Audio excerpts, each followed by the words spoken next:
태풍 차바가 제주도와 남해안을 강타한 지 얼마 되지도 않았는데 또 집중호우가 쏟아진다는 예보입니다. 이 피해 복구가 한창일 텐데 추가적인 호우 피해도 우려되는데요. 자세한 강수 전망 김동혁 기상 전문 기자와 알아보겠습니다. 네, 어서 오십시오. 네. 반갑습니다. 자, 이미 전국적으로 이제 비가 시작이 됐는데요. 앞으로 어디에 얼마나 더 쏟아지는 겁니까? 네, 현재 전국 대부분 지역에서 현재는 비가 내리고 있습니다. 서울에서도 비가 좀 내리고 있는 모습인데요. 사실은 네. 오늘 당초 예보라면은 이 제주도를 시작으로 해서 이 오후 그리고 밤중에 이제 충청과 남부지방에 비가 내리고 내일 새벽쯤에 뭐 서울이라든지 경기 이들 지역에 비가 내릴 것으로 예보가 됐었는데 당초 예상보다 비구름이 조금 빨리 들어오는 이런 모습을 보이고 있습니다. 네. 앞으로 남부지방에 30에서 한 70mm 정도 내일까지 예보가 되어 있고요. 남해안과 경북 남부 그리고 지리산 부근을 중심으로는 한 100mm 이상 정도 비가 예상이 됩니다. 또 충청과 제주에도 20에서 60, 서울, 경기, 강원도는 한 5에서 20mm 정도 비가 내리다가 내일 아침에 좀 그치기 시작하겠고요. 남부지방과 남해안 이들 지역은 한 내일 오후 정도까지 비가 내리다가 점차 그칠 것으로 예상이 됩니다. 주로 이제 지리산 부근 쪽, 그러니까 지형적인 영향을 받는 지역들인데요. 네. 남원이 해당이 될 텐데 주로 지리산 쪽에 처음에 많은 비가 내리겠고 이후 새벽이 되면서 점차 남해안 지역들 그리고 경북 남부 지역 이런 남부 내륙 지역을 중심으로 해서도 많은 비가 내릴 것으로 좀 보입니다. 주로 새벽쯤 내릴 것으로 예상이 되고 호우 예비특보가 현재 경북 고령 그리고 대구광역시, 전남 광양 그다음에 남원, 그다음에 경남 거창과 거제, 그러니까 남해안, 이 영남 남해안 지역들 중심으로 해서 호우 예비특보가 내려져 있고 내일 새벽이나 아침 중에는 이 예비특보가 발효될 전망입니다. 네.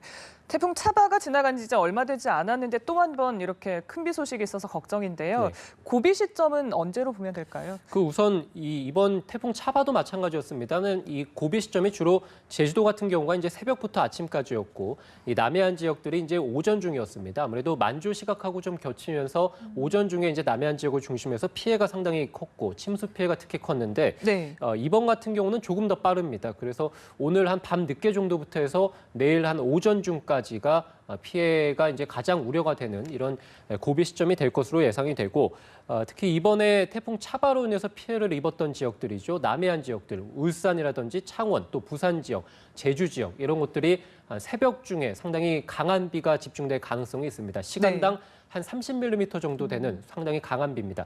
이번 태풍 차바로 인해서 울산이라든지 이 부산 지역에서 시간당 100mm 이상 내렸거든요. 그곳에 비해서 이번 비가 시간당 30mm니까 어떻게 보면은 조금은 적은 비다라고 생각하실 수도 있겠습니다만 네. 이미 한번 많은 비가 내린 이 지역들을 중심으로 해서 시간당 30mm, 특히 총 강수량이 100mm인데 이것이 새벽 시간에 집중적으로 내린다면 추가적인 2차 피해도 우려되는 상황이고 네. 지금 한창 피해 복구 작업이 진행 중이기 때문에 이렇게 피해 복구 작업 중에 많은 비가 내렸을 때는 역시 또 2차 인명 피해도 우려되는 상황입니다. 그래서 이들 지역을 중심으로 해서 한 새벽부터 내일 한 아침 그리고 오전 정도까지는 상당히 주의를 좀 해주셔야 된다. 이렇게 보시면 되겠습니다. 네, 추가 피해가 없어야 될 텐데 정말 걱정입니다. 말씀처럼 지금 복구 작업이 한창인데 현재 복구 상황은 어느 정도로 파악되고 있습니까? 오후 이제 5시 기준으로 국민안전처 기준으로 말씀을 드리면 사망자가 7명이고요. 실종자가 역시 3명으로 집계가 됐습니다. 그래서 오전 11시 집계된 것과 같고요. 이재민이 이제 268명, 그래서 268명인데 네. 11시에가 257명이었습니다. 그래서 조금 더 이재민이 늘어난 상황. 그래서 시간이 갈수록 이제 피해 복구 작업과 함께 이제 집계가 좀 되다 보니까 좀 피해 상황도 조금 더 늘어나고 있는 모습이고요. 주택 반파가 11시에 7동이었습니다만 10동으로 늘어났고 지붕 파손도 46동에서 64동으로 늘어난 상황이고요. 주택 침수가 1,500 가구 정도였는데 네. 현재는 1,600 가구 정도. 그래서 역시 또 조금 늘어난 이런 모습들을 보이고 있습니다.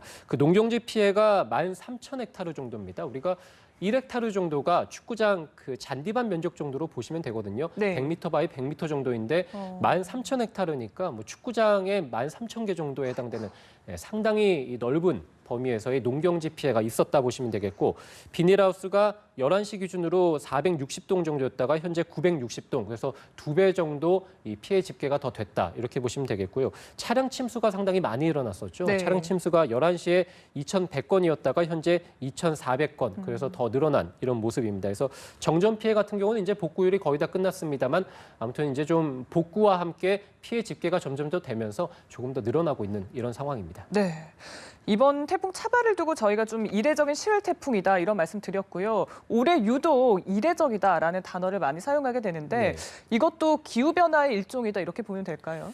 그렇습니다. 우리가 그 가장 이제 최근에 겪었던 게 이 며칠 전에 겪었던 이제 10월 태풍 차바라고 보시면 되겠고 또 하나가 이제 그 전에 이제 지진, 경주에서 지진으로 인해서 우리가 역대 1위급의 대지진을 경험하지 않았습니까? 네. 또 조금 전으로 거슬러 들어가면 우리가 올여름에 뭐 경험해보지 못한 이례적인 폭염도 경험했었고 네. 경주 같은 경우는 최근에 또 폭설도 내려가지고 이 리조트에서 또 인명사고도 상당히 크지 않았습니까? 우리가 그러니까 최근 들어서 상당히 경험해보지 못했고 이례적이고 기상청이 예측을 하지 못할 정도로 이런 어떤 현상들, 기상현상들 그리고 자연재해들이 발생하고 있고 많은 피해가 또 일어나고 있습니다. 우리가 뭐 미시적 관점에서 봤을 때는 우리가 각각에 대해서 원인들에 대한 분석을 해볼 수 있겠죠. 이번 10월 태풍 차바 같은 경우도 한반도 남쪽에서 이례적으로 발달한 북태평양 고기압으로 인해서 한반도 이 제주도를 통과를 했고 10월 태풍이 또 제주 남쪽 지역을 중심으로 해서 상당히 강한 고수온 해역, 평소보다 강한 고수온 해역을 형성하면서 강한 태풍이 제주와 남해안을 강타하게 됐습니다. 그래서 뭐 폭염도 마찬가지고 우리가 지진도 마찬가지고 어떤 미시적 관점에서의 원인을 파악해 볼 수 있겠습니다만 우리가 거시적으로 들어간다면 아직 이런 것들에 대한 원인 파악을 제대로 하지 못하고 있는 상황입니다. 그래서 네. 뭐 기후 변화라고 뭉뚱그려서 이제 말씀드릴 수 있겠고 어떻게 보면 지구 온난화의 영향이다라고 말씀드릴 수 있겠습니다만 이런 뭐 지진 같은 경우도 우리가 사실은 어떤 원인에 대해서 정확히 파악하지 못하고 있는 상황이고 이 10월 태풍이 왜 왔느냐 지구 온난화라고 말씀드릴 수 있겠습니다만 조금 더 파들어가는 것은 앞으로 이제 연구가 또 필요한 부분이지 않겠습니까? 그래서 이런 것들에 대해서 앞으로 좀 예보를 하지 못하는 부분 이런 것들 또 우리가 또 울산 같은 경우가 마찬가지였습니다만 시간당 뭐 100mm가 넘는 비가 내렸는데 네. 우리가 울산 지역의 방제 시스템 다른 지역도 마찬가지겠습니다만 시간당 50에서 한 70mm 정도까지만 견딜 수 있도록 되어 있거든요. 그런데 지금 현재 이 2000년대 들어서 내리는 비들은 시간당 100mm가 넘는 비들이 상당히 많이 또 일어나고 있는 상황이거든요. 그래서 방제 시스템도 앞으로 조금 이 기후 변화에 맞춰서 조금 더 갖춰져야 될 것 같고 네. 또 우리가 예측하지 못하는 이런 기후 현상들에 대한 분석도 더 필요하다. 이렇게 또 올해 지진 그리고 폭염 그리고 최근에 겪었던 10월 태풍을 통해서 우리가 또 배우고 또 경험해봤다. 이렇게 또 그런 한 해가 아니었나 이렇게 또 볼 수 있겠습니다. 네, 알겠습니다. 어쨌든 이번 그 비 피해를 최소화하는 게 가장 시급하지 않나라는 생각을 하는데요. 끝으로 좀 피해를 최소화할 수 있는 방법을 전해주시죠. 그 뭐 이번 태풍 차바를 통해서 우리가 많이 좀 경험을 해볼 수 있었는데 그 일단 침수 피해가 상당히 컸죠. 그래서 아무래도 비가 많이 내린다라고 예보가 됐으면 설사 이제 적게 온다 하더라도 그래도 이 기상청에서 호우 예비 특보를 내렸고 많은 비가 내릴 가능성이 있다라고 한다면 차량을 가급적 이제 하천 주변에 또는 저지대에 대는 것이 아니라 가급적 이제 고지대로 이제 옮기는 이런 것들이 가장 중요할 것 같고요.